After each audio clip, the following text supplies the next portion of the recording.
মৃত্যু হলো এই পার্থিব জীবনের সবচেয়ে বড় সত্য। মৃত্যুর পরবর্তী জীবন সম্পর্কে কোনো স্পষ্ট ধারণা আমাদের আজও নেই।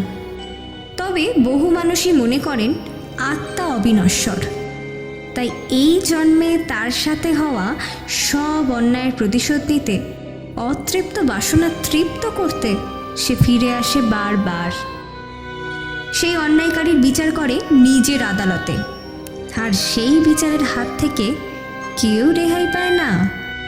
আজ তেমনই একটি গল্প শোনাবো আপনাদের। গল্পের নাম অপ্রাপ্তির অভিশাপ। গল্পটি লেখিকা শ্রীদীপ্তা বণিক। আজকের গল্প পাঠে ইভান, সূত্রধর আমি শ্রীদীপ্তা। গল্পের প্রধান চরিত্রে ভবেশবাবু ও রামলাল বাবু।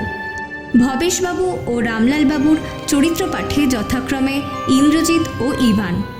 অন্যান্য চরিত্র পাঠে রণজয়, বিশেষ সহযোগিতায় অন্তরা।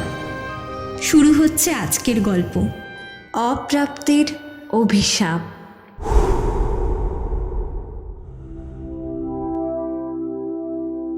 ভবেশবাবু লোকটি ভারী মজার। অফিসে তার উপস্থিতি ছাড়া কাজে কারো মন বসে না। বছর 55 ভদ্রলোক শুধু অফিসে কেন, যে কোনো জায়গায় যে কোনো পরিস্থিতিতে লোককে মাতিয়ে রাখায় ওস্তাদ। লোককে হাসানোয় তার জুড়ি মেলা ভার। তার এই গুণের জন্য অফিসের ছোট বড় প্রায় সবাই তাকে খুব পছন্দ করে, ভালোবাসে। কেবল একজন ছাড়া, রামলাল পুরকায়স্থ। রামলাল বামন, তার বয়স এই বছর 27 হবে। তার বাবা ছিলেন প্রভাসবাবু। প্রভাসবাবুর মৃত্যুর পর সে চাকরিটা পায়। লোকটা ভারী ভালো মানুষ ছিলেন। সাতচরে রা ছিল না ভদ্রলোকের। অফিসের কাজে একবার বোলপুর যেতে হয় তাকে। ফেরার পথে বাস দুর্ঘটনায় তিনি মারা যান। সেও প্রায় 1.5 বছর আগের কথা। রামলালের বয়স কম হলেও হাসি মশকরা তার স্বভাব বিরুদ্ধ। সে নিজের কাজের বাইরে কারো সাথে কোনো এক কথা বলে না। কেউ প্রয়োজনে অতিরিক্ত একটা কথা বলতে এলেও সে হ্যাঁ বা না উত্তর দিয়ে এড়িয়ে যায়। এই 4 ফুট দৈর্ঘ্যের মানুষটার মধ্যেও যে এত গাম্ভীর্য থাকতে পারে তা ভাবলেও অবাক হতে হয়। যদিও তার মুখের দিকে একবার তাকিয়ে যে কোনো বুদ্ধিসম্পন্ন মানুষ তার কাঠিন্যে ভরা চারিত্রিক বৈশিষ্ট্য আন্দাজ করে নিতে পারবে। তার মোটা 2 ভুরুর তলায় থাকা 2টি চোখের চাহনি বজ্রের মতোই সুকঠিন।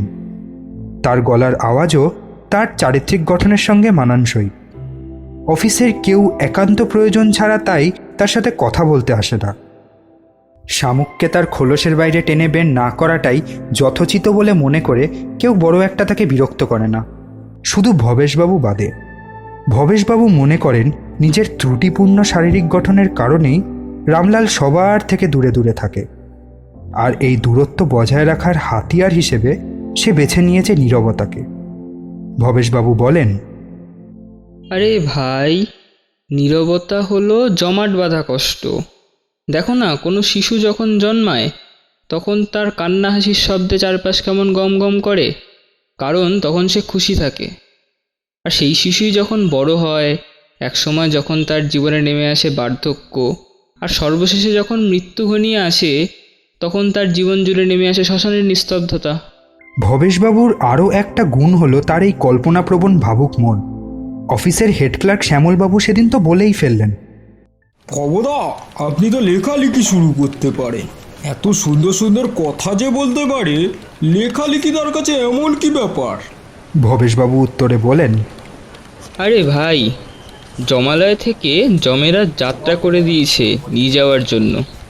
আর এখন যদি লেখালেখি শুরু করি তো সেই লেখা শেষ হবে ওপরে গিয়ে। আর ওখানকার লোকেরা ভাই কোন ভাষা জানে তা আমার অজানা। তাই আগে ওখানে গিয়ে সব জেনে শুনে নিই, তারপর লেখাটা ওখানেই শুরু করব। অফিসের সবাই হো হো করে হেসে ওঠে। অফিসের সবার এই হাসি আর সর্বোপরি তাকে জোর করে হাসানোরও কথা বলানোর জন্য রামলাল বেজায় ক্ষেপে থাকে ভবেশবাবুর উপর। ভবেশবাবুও ছাড়ার পাত্র নন। তিনি বলেন, রামলালকে আমি হাসাবই, এটা আমার চ্যালেঞ্জ। এই নিয়েই দুজনের মধ্যে ঠান্ডা লড়াই চলে মাঝে মাঝে। কিন্তু একদিন লড়াইটা আর ঠান্ডা থাকলো না। সেদিন দুপুরবেলা যে যার টেবিলে বসেই টিফিন করছিল।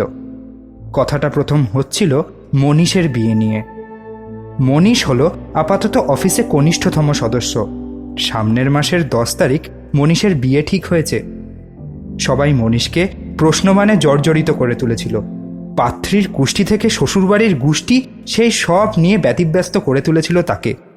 এমন সময় শ্যামলবাবু হঠাৎ প্রদীপ আর অক্ষয়কে বলল, ভাই তোরা আর বাদ থাকিস কেন, তোরাও এবার পাত্রী দেখা শুরু করে দে।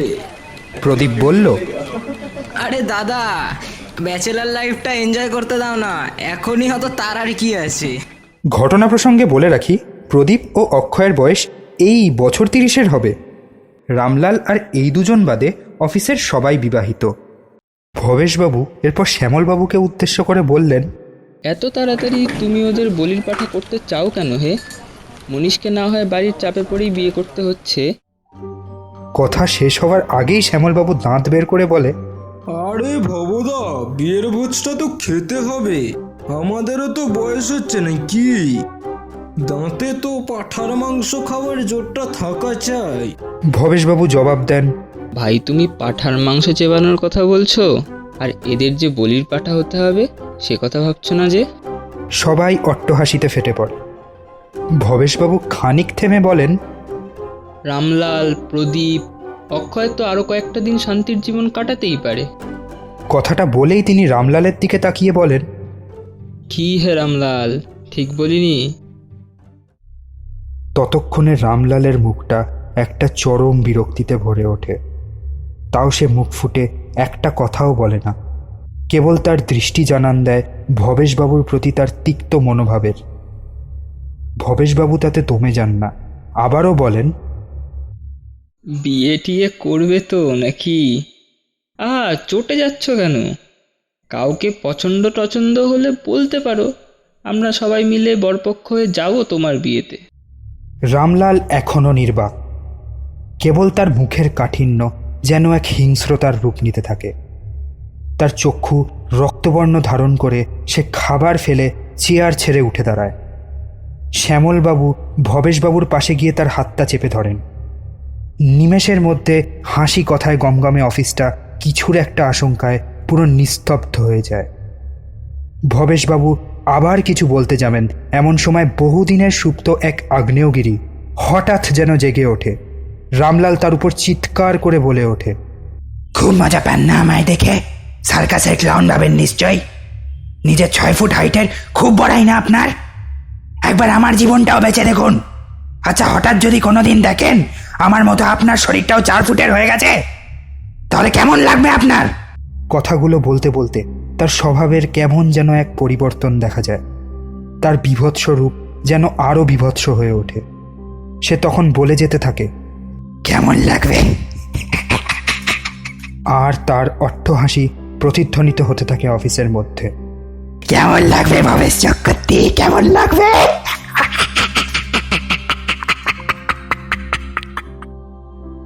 অফিসের বাকি কর্মীরা সবাই ছুটে আসে, কিন্তু কেউ রামলালকে শান্ত করার চেষ্টা অবধি করতে পারে না। সবাই যেন আড়ষ্ট হয়ে পড়ে। কাউকে কিছু বলার বা করার অবকাশ না দিয়ে রামলাল পাগলের মতো হাসতে হাসতে বেরিয়ে যায় অফিস ছেড়ে। কয়েক মুহূর্তের মধ্যে হাসি, কথা, গল্পে ভরা অফিসটা থমথম করে। কেবল সবার কানে বাজতে থাকে রামলালের সেই পৈশাচিক অট্টহাসি। সবাই এরপর যে যার টেবিলে কাজে ফিরে যায়। ভবেশবাবু একা দাঁড়িয়ে থাকেন মাটির দিকে তাকিয়ে। অফিসে দুবেলা চা দিতে আসে রতন। তার ছোট ছেলে বিল্টু এই বছর আষ্টেক হবে। তার ডাকেই অফিসের নিস্তব্ধতা ভাঙে। সে ছুটে ছুটে অফিসের ভেতর ঢুকে আসে, তার চোখে মুখে আতঙ্কের ছাপ। হাঁপাতে হাঁপাতে বিল্টু কেবল এইটুকুই বলতে পারে, রামলাল বাবু, রামলাল বাবু। ঘটনাটা কি দেখবার জন্য অফিসের জনা ছয়েক লোক ভবেশবাবু সহ অফিসের বাইরে বেরিয়ে আসে। অফিসের বড় দরজা পেরিয়ে ফুটপাত, বাঁ হাতে রতনের চায়ের দোকান, আর সেটার পরেই বাঁ হাতে চওড়া বাস রাস্তা। সেই রাস্তার মাঝেই এক জটলা, সেটা উদ্দেশ্য করেই এগোতে থাকে সকলে। কোনো রকমে সেই জটলা ঠেলে ভেতরে ঢুকে তারা দেখল রামলালের মাটিতে থেতলে যাওয়া বীভৎস শরীর ও মুখটা। রাস্তা পার হতে গিয়ে একটা লরির তলায় পিষে গেছে তার 4 ফুটের শরীরটা। ভবেশবাবু এই দৃশ্য দেখে অজ্ঞান হয়ে যান। তাকে সবাই ধরাধরি করে নিয়ে আসে অফিসের ভেতরে। পরের দিন সংবাদপত্রে বেরোয় দুর্ঘটনায় রামলালের মৃত্যুর সংবাদটা।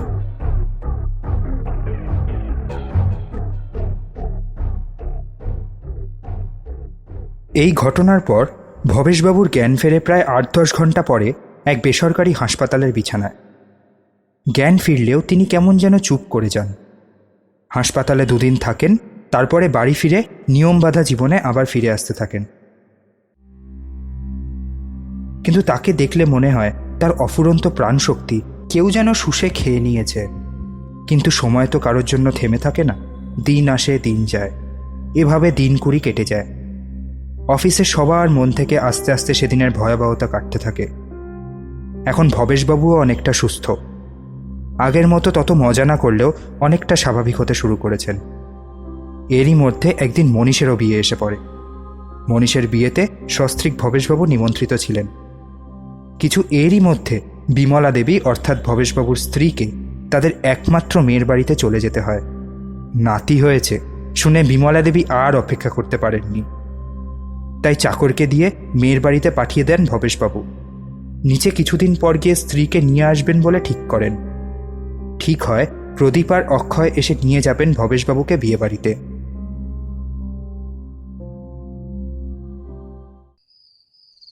সমস্যাটা প্রথম দেখা দেয় সেদিনই। ভবেশবাবু যখন তার পাঞ্জাবিটা গায়ে দেন, হঠাৎই তার মনে হয় পাঞ্জাবিটা ঝুলে বড় বড় ঠেকছে। মেয়ে দিয়েছিল, পুজোতেও পরা হয়নি। পরে মনীষের বিয়ে শুনেই ঠিক করেছিলেন তখনই একেবারে ভাঙবেন। কিন্তু 4 দিন আগেও একবার পাঞ্জাবিটা পরেছিলেন তিনি কেমন লাগছে দেখার জন্য, কিন্তু তখনও একবারও মনে হয়নি। হ্যাঁ, ঠিক মনে আছে, সেদিনই তো। তিনি মনে মনে বলেন, যাই হোক, তেমন খারাপ লাগছে না। ভালো করে লক্ষ্য করিনি হয়তো, একটু ঝুলে বড় তো কি হয়েছে, পাঞ্জাবি ঝুলে অমন একটু বড় পরে লোকে। এই বলেই মনকে সান্ত্বনা দিলেন। কিন্তু বেরোনোর সময় ঘটল আরেক বিপত্তি। 3 বছর আগে মেয়ের বিয়ের সময় কেনা কোলাপুরি জুতোটা যেন কেমন ঢিলে হয়ে গেছে। ভবেশবাবু মনে মনে ভাবলেন, তিনি কি তাহলে রোগা হয়ে যাচ্ছেন? মাথাটা তার যেন কেমন গুলিয়ে যেতে থাকে। খুশি খুশি মনটা কেমন যেন আতঙ্কগ্রস্ত হয়ে পড়ে। মনে পড়ে যায় রামলালের বলা শেষ কথাগুলো। পরেক্ষণেই আবার মনে মনে বলেন, তোর কি সব যাতা ভাবছি, এমন কোনোদিনও হয়? তবে যাই হোক, বিয়েবাড়ির ভোজটা তার আর মুখে রোচে না। নামমাত্র খেয়ে উঠে যান ভবেশবাবু। শ্যামলবাবু লক্ষ্য করেন ব্যাপারটা। তিনি বলেন, ভবদা, ব্যাপারটা কি বলুন তো? খেলেনি না তো কিছু? শরীর টরীর ভালো তো? ভবেশবাবু ম্লান হেসে বলেন, আরে ভায়া, বয়সটা তো বাড়ছে নাকি? অল্প 2-4 কথা বলে তিনি আর কারোর অপেক্ষা করেন না, ট্যাক্সি করে বাড়ি চলে যান। তার এই আকস্মিক পরিবর্তন অফিসের কারোর চোখ এড়ায় না, কিন্তু সবাই তার এহেন আচরণ সাময়িক আঘাতের ফল ভেবে ব্যাপারটা অতটা গুরুত্ব দেয় না। সেদিনের পর আবারও আস্তে আস্তে কাজের মধ্যে ডুবতে চেষ্টা করেন ভবেশবাবু। ঘটনাটা ঘটে ঠিক এর 3 দিন পর।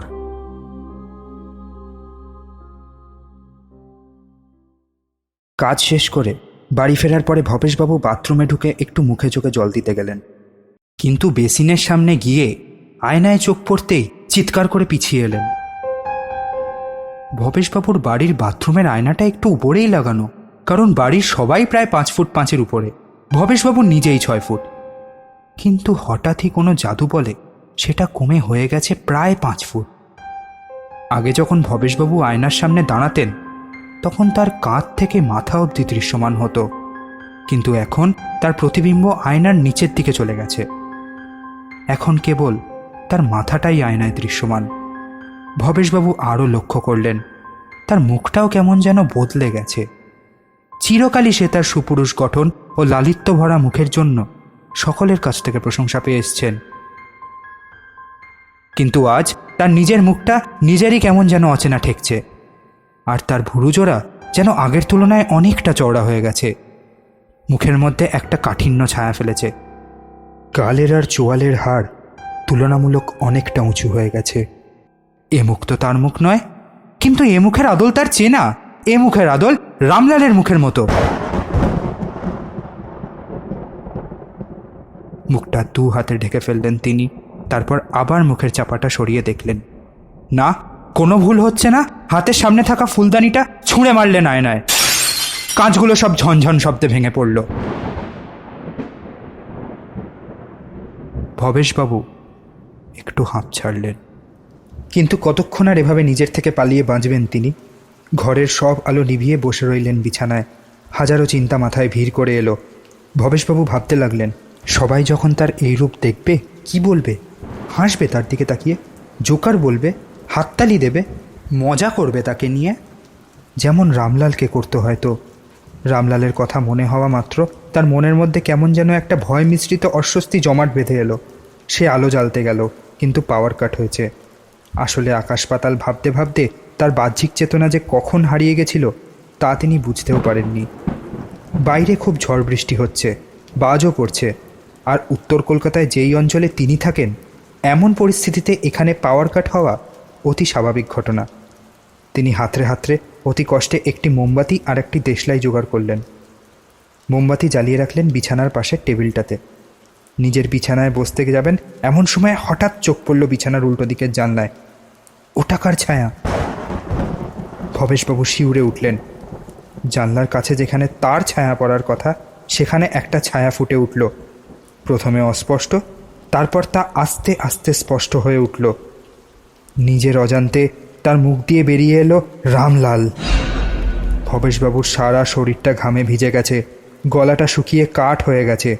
ভবেশবাবু তাও মনে সাহস এনে বললেন, কে কে তুমি? কিন্তু এ কি? নিজের গলাটা যেন তার নিজের নয়, এ গলা তো রামলালের। ভয়ে বিস্ময়ে পাথর হয়ে গেলেন ভবেশবাবু। তার আর কিছু বলার আগেই তাকে আরও বিস্মিত করে সামনে থাকা ছায়াটা তাকে উদ্দেশ্য করে বলে উঠল, কেন আমায় চিনতে পারছো না? আমি ভবেশ চক্রবর্তী, থুড়ি রামলাল পুরকায়স্ত। বাইরের বাজ পড়ার শব্দ চেয়েও সে হাসির তীক্ষ্ণতা যেন 1000 গুণ বেশি। তারপর আবার সে ছায়া বলতে শুরু করলো, মনে আছে? মনে আছে রামলালের শেষ কথাগুলো? মনে আছে?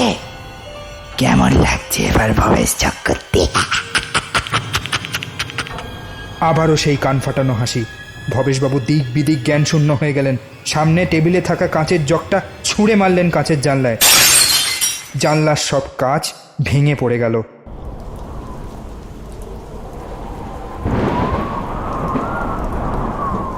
জানলা দিয়ে ঝোড়ো হাওয়া ঢুকে ঘরের মোমবাতিটা নিভিয়ে দিল। বৃষ্টির ঝাপটে ঘরের বিছানা মেঝে সব ভিজে গেল। খানিকক্ষণ ঘরের ভেতর ঝড়ের শব্দ ছাড়া আর কিছুই শোনা গেল না। ভবেশবাবু চোখটা বন্ধ করে নীরবে দাঁড়িয়ে রইলেন। খানিক পরে চোখ খুলতেই হঠাৎ আবার সেই অট্টহাসির শব্দ। ঘরের প্রতিটা কোণ থেকে ধ্বনিত প্রতিধ্বনিত হতে শুরু করলো। ভবেশবাবু আর থাকতে পারলেন না। তিনি বাড়ির বাইরে ছুটে বেরিয়ে গেলেন। তারপর দিক বিদিক জ্ঞান শূন্য হয়ে সেই দুর্যোগের মধ্যে দৌড়াতে থাকলেন। হাঁপিয়ে পড়লেন, আবারও দৌড়ালেন।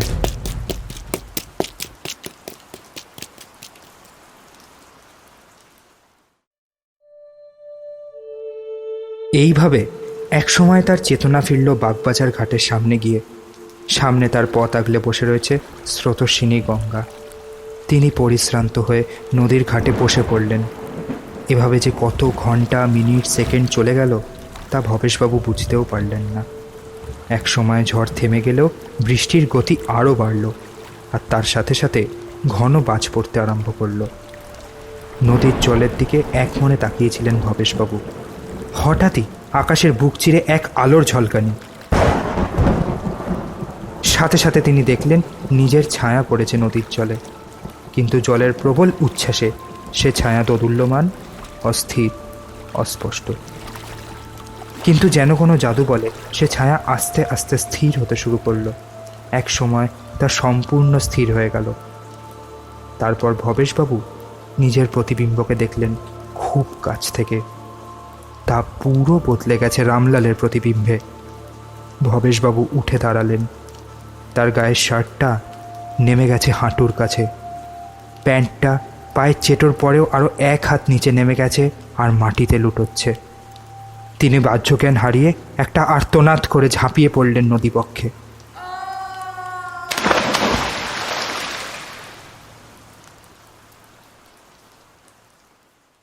দিন সাতেক পর একটা মৃতদেহ পাওয়া গেল মল্লিক ঘাটের পাড় থেকে। মর্গে গিয়ে ভবেশবাবুর পচে যাওয়া 6 ফুটের মৃতদেহটা শনাক্ত করল তার স্ত্রী ও জামাই তার হাতের আংটি দেখে।